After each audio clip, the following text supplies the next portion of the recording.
I'm so good at this, I scare myself.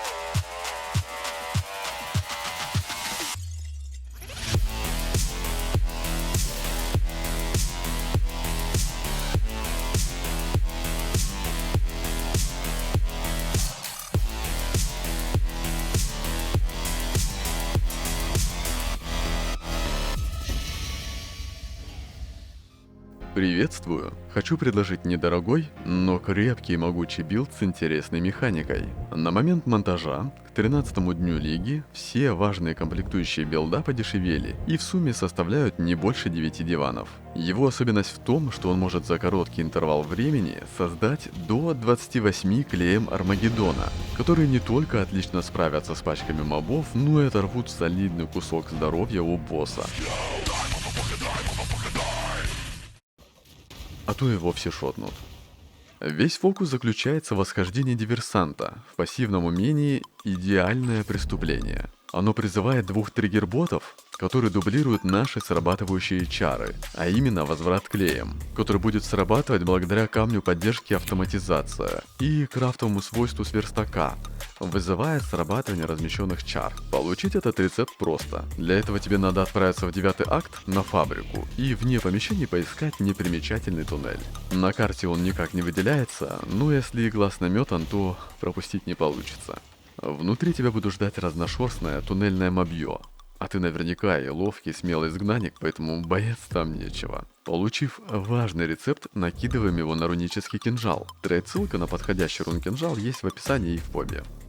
Итак, как это работает? В момент активации возврата клеем, триггер-боты дублируют это заклинание, таким образом увеличивая количество активных клеем. В момент активации клеймы Армагеддона наносят урон по области, но так как наш лимит не больше 6 штук, все лишние пропадают после работы. То же самое происходит при возврате клеем с рунического кинжала, так как это тоже срабатывающие чары. Пока условия активации у возврата клеем разные, у них нет общего времени перезарядки. Вдобавок, возврат клеем в руническом кинжале обходит заданное время перезарядки 8 секунд и срабатывает гораздо чаще. Именно поэтому мы можем в короткие сроки привести 28 клеем в полную боеготовность. Далее, бегая по мапкам, встречным мобам будет с достатком хватать урона с клеем, а вот переапанным желткам и боссам может показаться мало. Поэтому на этот случай мы носим с собой портативные ауры в виде штормовых и пирокластовых мин. Эти мины дают нашим клеймам гигантский буст по урону, так как вынуждают мобов получать увеличенный урон, в нашем случае на 80%, и добавляют около 2700 единиц плоского урона от огня. Представляешь? Законы физики, их не остановить. А еще, ко всему этому, мины сковывают противников, снижая их скорость передвижения.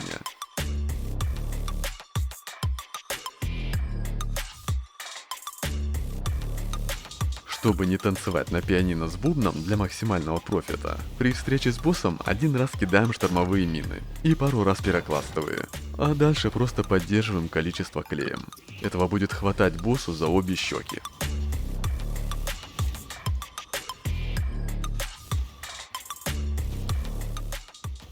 Основной момент по клеймам рассказал, куда тыкать показал, и чтобы не затягивать, кратко руководство добавлю. Для меньшей суеты с невременным самоцветом, в описании под видео и в побе есть трейд-ссылка на все подходящие самоцветы. А для постоянного аптайма фласок придерживайтесь свойств и значений не ниже указанных в побе. Чарка на амулете не прям must-have, но зато бюджетная. Поэтому, если захочешь усилиться или укрепиться, тыкаем на амуль, как показано на видео, и выбираем чарку по категориям. Поп тебе сам подскажет, какая наиболее эффективная.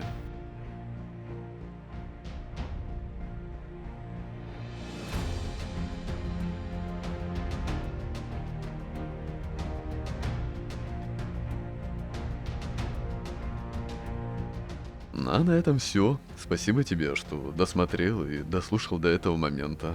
До связи.